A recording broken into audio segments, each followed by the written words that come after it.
Welcome you all to two souls one path. Path. मैं हूँ शिल्पा जैन और माई सेल्फ पारस जैन। और हम हैं आपके होस्ट। आपके साथ हम लेके आए हैं हमारा 6th एपिसोड जो आपके और दिल के करीब जरूर पहुंचेगा। Shilpa, can I ask you something? Always, you don't have to ask me Paras. दो लोग जब एक दूसरे से इतना प्यार करते हैं तो एक दूसरे को हर्ट कैसे कर पाते हैं?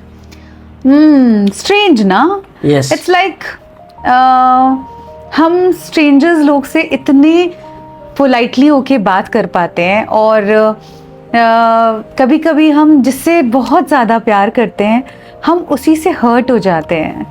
और सबसे फनी बात क्या है कि फाइट के बाद दोनों ही सोचते हैं सिर्फ मैं तो अपनी बात समझाना चाहता था, ये कैसे हो गया? लेकिन अगर दोनों ही अपनी बात समझाने की कोशिश करेंगे तो सामने वाले को समझ कौन रहा है?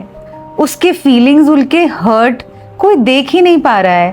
अगर मैं अपना पॉइंट तुमको समझाने की कोशिश कर रही हूँ और तुम मुझे तुम्हारा पॉइंट समझाने की कोशिश कर रहे हो तो हम तो बस अपना ईगो सेटिस्फाई करना चाह रहे हैं। हम तो एक दूसरे की फीलिंग्स को, एक दूसरे को समझ ही नहीं पा रहे हैं। कभी सोचा है रिलेशनशिप का सबसे बड़ा एनिमी क्या है? Lack of love. हाँ, कह सकते हो, बट और communication. One of the time. ठीक है, बट इन तीनों को हम एनिमी तो नहीं कह सकते।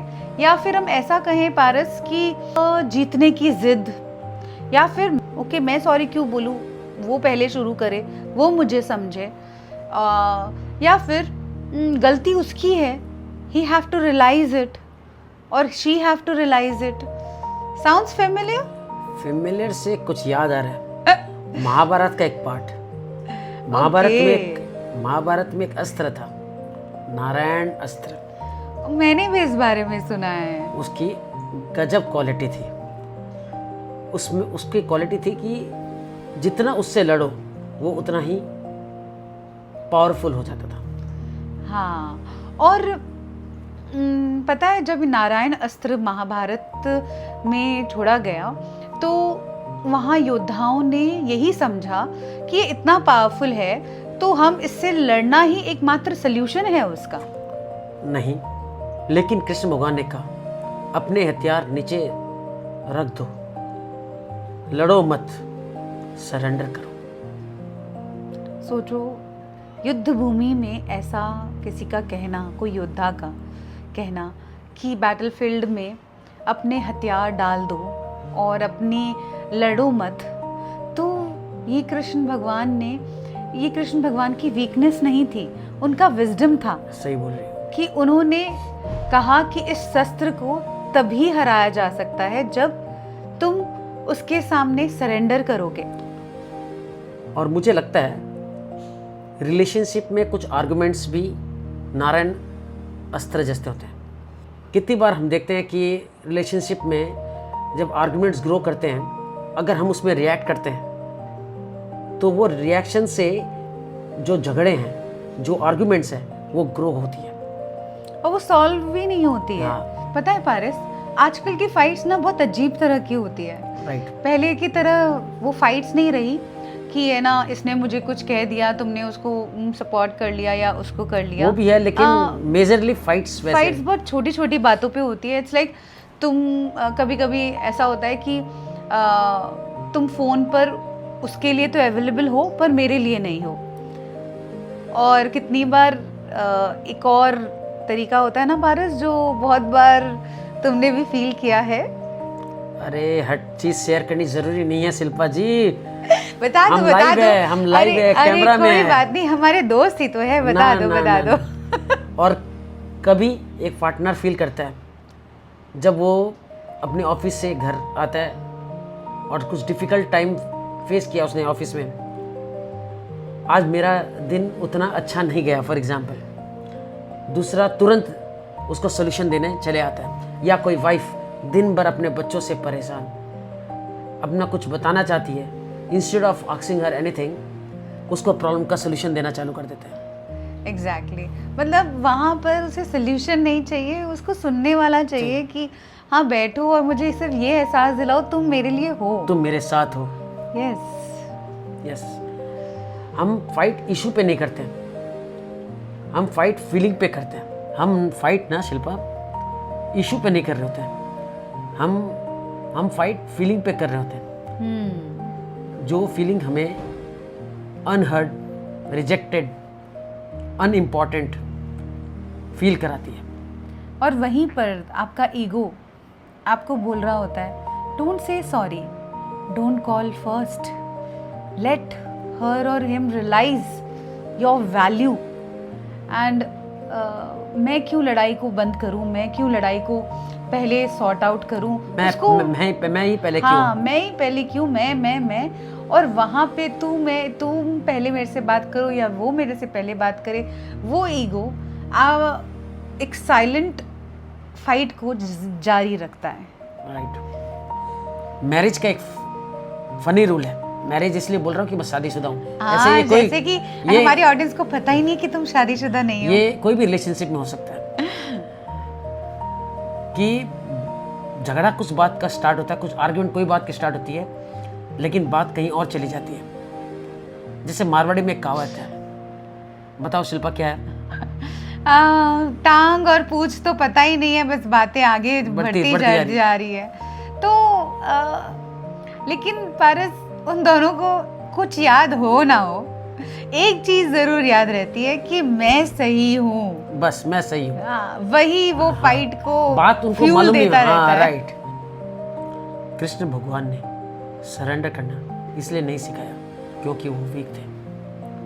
उन्होंने सिखाया हर बैटल जीतना जरूरी नहीं होता है, हर सवाल का जवाब देना जरूरी नहीं होता है, हर बात का रिएक्शन करना जरूरी नहीं होता है। तो कभी कभी गाइस सबसे बड़ा स्ट्रेंथ आपका ये नहीं है कि आप अपने आपको प्रूफ करें या अपने आप को ये प्रूफ करें कि आप सही हैं और आपकी गलती नहीं थी। कभी कभी आपका स्ट्रेंथ ये भी हो सकता है कि आप अपने ईगो को साइड रख के सामने वाले से ये पूछे कि तुम ठीक तो हो ना, तुम्हें मेरी बात का बुरा तो नहीं लगा ना, rather than ये कहना कि मैं सही हूँ, तुम मेरी बात समझ क्यों नहीं रहे हो, इतनी देर से मैं समझाने की कोशिश कर रही हूँ कि मैं सही हूँ। सिर्फ छोटी सी बात है, अगर हम इस पे विचार कर पाएं तो शायद हम समझ पाएं कि सामने वाले को क्या फील हो रहा है। जिंदगी कितनी ब्यूटीफुल हो जाएगी, हसीन हो जाएगी। Yes. Can we give one healing practice to everyone? Yes, मैं आज आपके साथ ये प्रैक्टिस शेयर करना चाहती हूँ कि कभी भी आपको ऐसा लगे कि ऐसा कोई आर्गुमेंट चल रहा हो जो ऐसा लग रहा है कि कहीं जा ही नहीं रहा और अगर ये बढ़ता रहा तो शायद मेरा कुछ लॉस हो जाएगा या फिर मैं इसमें फंस गया हूँ, तो आप रुक जाइए, थम जाइए, जस्ट 10 सेकेंड का आप एक ब्रेक लीजिए और डीप ब्रेथ करिए। और अगर आपके पास थोड़ा सा टाइम हो उस कन्वर्सेशन से निकलने का, तो आप अपने आप को सिर्फ एक पानी पीने जितना ब्रेक दें, ठीक है? और उस पानी में आपको जो भी मंत्र आपकी जिसमें भी बिलीफ सिस्टम है, ओके, आप उस पानी में वो मंत्र उच्चारण करें। एज आई एम जैन, तो हम लोग नवकार मंत्र करते हैं, तो हम नवकार मंत्र करके हम उसको उस पानी में ब्लो कर देते हैं और उस पानी को हम पी लेते हैं, जिससे कि हमारे अंदर जो अशांति हो रही है या फिर जो इतनी देर से कन्वर्सेशन की वजह से हमारे मन को जो जितनी भारीपन हुआ है वो कम हो जाए और हम सोच पाएँ कि हमें कैसे बोलना है। तो आप वो पानी पिए, या फिर अगर आपको वो पानी पीने का टाइम नहीं है तो आप 10 सेकेंड के लिए एक डीप ब्रेथ करें और अपने आप से एक क्वेश्चन करें। वो क्वेश्चन क्या होगा? वो क्वेश्चन ये है कि मैं अपने रिलेशनशिप को बचाना चाहता हूँ या ये आर्गुमेंट में जीतना चाहता हूँ। और एक प्रैक्टिस तो मैं बताऊँ उस बारे में? हाँ। इंस्टेड ऑफ सेइंग, तुम हमेशा इस टोन में बोली कि मुझे हर्ट हो गया, ट्राई सेइंग जब ऐसा हुआ तो मुझे ऐसा फील हुआ। ब्लेम से ज़्यादा फीलिंग हील करता है। हम सोचते हैं कितनी बार कि प्यार में सरेंडर हो जाना, अपने आप को सरेंडर करना, और या फिर अपने आप को झुका लेना, खुद को खोना नहीं होता है। एक्चुअली आप अपने रिलेशनशिप को बहुत ज़्यादा मजबूत कर रहे होते हो, रिलेशनशिप की में ट्रस्ट और टुगेदरनेस को बढ़ा रहे हो, फाउंडेशन बढ़ा रहे हो, उसके फाउंडेशन बढ़ा रहे हो। इट्स लाइक उसकी स्ट्रांगनेस इतनी बढ़ रही है क्योंकि वहाँ पर झुकना, किसी को गिराना रिलेशनशिप में होता ही नहीं है। अगर जहाँ प्यार होता है वहाँ साथ होता है, रिस्पेक्ट होती है।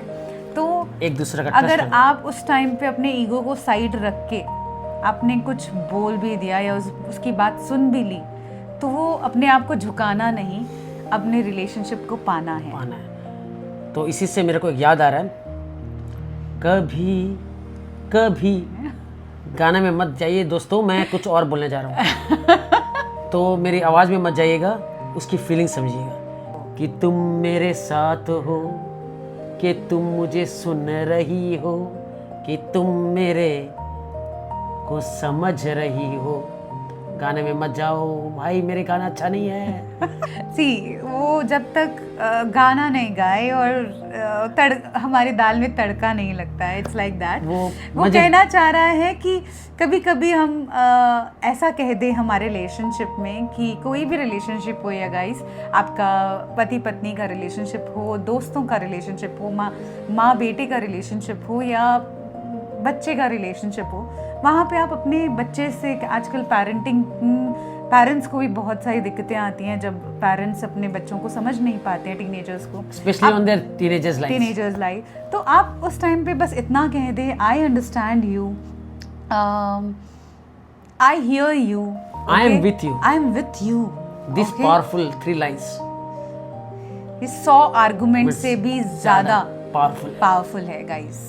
कृष्ण भगवान ने बैटलफील्ड में एक अस्त्र को नहीं हराया था, उन्होंने ईगो से चलने वाले सोच को हराया था। और गाइस और शायद हर रिलेशनशिप में एक नारायण अस्त्र होता है। सही बात है। क्वेश्चन सिर्फ इतना है कि क्या हम उसे बहुत पावरफुल बना रहे हैं, या फिर हम कृष्ण भगवान की तरह अपने इमोशनल वेपन्स को नीचे रखना सीख गए हैं। स्ट्रॉन्ग कपल्स वो नहीं होते जो एक दूसरे से फाइट नहीं करते, बल्कि स्ट्रॉन्ग कपल्स तो वो होते हैं जो अपने ईगो को साइड रख के हमेशा अपने पार्टनर को, अपने स्पाउस को, अपने रिलेशनशिप को चूज करते हैं, हमेशा उसको अपने पास रखते हैं। तो दैट्स गाइस 2 souls 1 path। और इसी के साथ हम एक कोट के साथ ये एपिसोड ख़त्म करना चाहेंगे। आज के लिए बस, हम ऐसे आपसे रोज़ मिलेंगे, आप ये मत सोचिए कि हम आपसे नहीं मिलेंगे। तो एक कोट के साथ हम इसको ख़त्म करना चाहेंगे कि आज रात गाइस, अगर आपका पार्टनर, आपका दोस्त, आपकी माँ, आपका बच्चा अगर आपके साथ है, कोई भी आपके साथ रिलेशनशिप में है, जहाँ आपको लग रहा है कि आपके आर्गुमेंट्स के वजह से आपका रिलेशनशिप में थोड़ी सी दरार आ गई है, तो जस्ट आप उससे सिर्फ ये बात बोलें कि मुझे तुमसे जीतना नहीं है, मुझे तुम्हारे साथ रहना है। So signing off guys, 2 souls 1 path, Paris and Shilpa. Thank you everyone.